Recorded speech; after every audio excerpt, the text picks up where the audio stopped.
Atlanta United Fan TV here with Bullitt. It was a 1-0 loss to the New York Red Bulls, who always seemingly have our number, at least in the regular season anyway. But, yeah, Red Bulls score early, and Atlanta United can't put the ball in the back of the net. But there's also seemingly maybe some perplexing starting lineup issues, maybe with some fans. But what did you think of the match? Tough one. I mean, like I said, tough one to watch. Tough one to, I'm pretty sure to compete in. It just looks, rough out there being on the pitch. Being, in the situation for the past couple months and not playing. I mean, you can lose that form and touch in a day or so, 2 or 3 days, you're like, a little rusty. So I'm not going to imagine. I think we could have, obviously done a lot better. Questionable lineup to start out with. Maybe, like I said, guys weren't ready, so they didn't want to rock them the first 45. I guess maybe, hoping and praying that the formation and the defense will hold them to the first half, and then second half maybe put on the guys that he wanted to put on, like maybe want to start with normally. Obviously, is what he did. Because it didn't come together. Seemed like maybe there was confusion in the in the tactics, in the formation, how things were run. Like some guys were out on the wing when they were playing center back. Maybe that was by design. Maybe that was not by design. I don't know. It just looked a little disconjointed on defense at times. Which with that goal, guys out of position, wide open play, guy making a run straight up the middle. Bangs it in. What can you do? But there were signs. Pity was playing really, really well. But you can't just be the only one. And it wasn't like he was just the only one, but he was maybe the standout for you.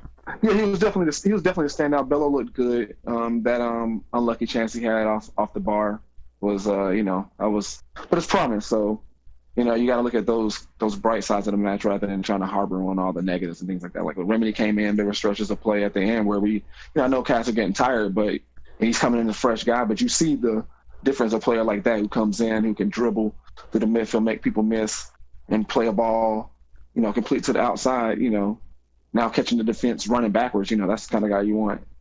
When you got like Adam John coming in, if he can put in headers where he forced that keeper to make that kind of save at the end of the game, then, hey man, maybe there's something in that. So right, yeah, I mean, little things to take from the game.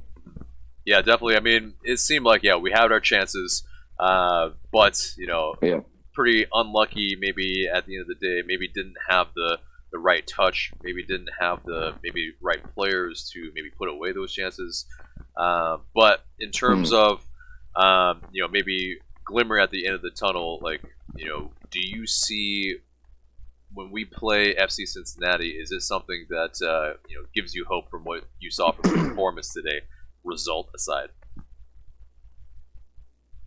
Yeah. I mean, coming in, things will take time to come together. That's the thing about, everything, and the thing about, especially about football that I love, like, sometimes it takes a little time just to gel and, get back into the groove of things. I mean, this is the first time they've ever done anything like this, to this level where, they're, showering when they get back to the hotel, riding there and having to eat, certain kind of meals in a hotel room, being separate from people. I mean, it's an experience for them just being down there in the bubble and doing that. And then, soccer, as most professional sports, take a certain time to kind of get your rhythm back and get your form back and get, everything, get your feet under you. I mean, because sometimes, you can run and you take a step, your foot doesn't land where you thought it was going to land because, your body's a little bit more tired, or you're just not used to it. So it just takes a little time, Yeah, that's why they train. I think there are pluses, definitely. Right.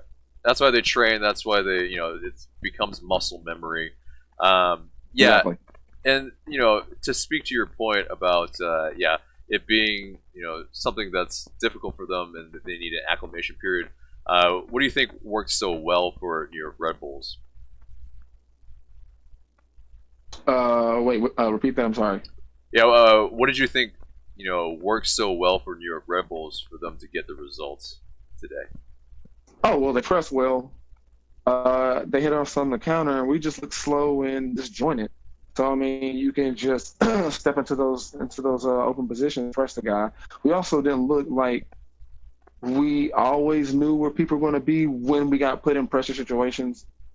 So if you have a team that comes there like mentally strong and like, you know, there are times where teams are going to play better than you and, you know, have your number, even if they're, you know, going through the same thing you are as far as not training as much and being in the bubble and things like that. I mean, some people just, you know, maybe the tactics just didn't work. You know, the lineup was questionable. I think they had a well put together plan and they struck when they needed to. And then when they, you know, needed to defend, you know, they stayed compact and, you know, kept us from really doing anything. I mean, it was boom ball and then, you know, they're trying to cross the ball in, but all our dudes are kind of tiny. So they're not like winning, you know, a lot of balls. And I'm not trying to say like just because they're small, you know, they can't win the ball, but it becomes a point where like you get bodies in the box, it gets hard to like, you know, get numbers, especially when you're playing boom ball. Like, you know, when you don't have that connection with your midfield, you know, it doesn't give the midfield time to catch up and get bodies in the box. So now you're playing the ball from, you know, an outside guy to one dude chilling in the box is like, well, you know, he could get the ball, but the odds, if you look at the percentage of like how many players in there defensively, it's not going to be well. As at the end, there was times where we were getting the ball up and there was like 4 dudes in the box and they're crossing the ball. And it was like, all right, somebody can get a hand on that. Somebody can get a foot on that. That can like drop and get a goal. Like, so it was just, you know, it's little things, you know, that you can take from the game. And like I said, I know at the end, Cass was tired and, you know, we're bringing in fresher cats and, you know, but, you know, we brought in more cats that we wanted use normally, like our normal starters, right. You know, so that's a good thing to take away. Right. So are you confident going into FC Cincy that we can get the result that we need? I think, you know, do you think it's a must win? Yeah, I definitely think it's a must win. If you look at who else we got in the group, I mean, it's those are definitely points that we need to get because honestly, those next 2 games are going to be really rough, and those are some hard points to get. I mean, I think tonight we should have snagged 3 points, but I mean, we didn't look like snagging the 3 points. That's essentially why we did not. But I think under, you know, better circumstances, we probably would have put up a better fight. I mean, yeah, definitely, we definitely need to get those 3 points against Cincinnati. Well, Bullitt, appreciate your time. We will talk to you soon.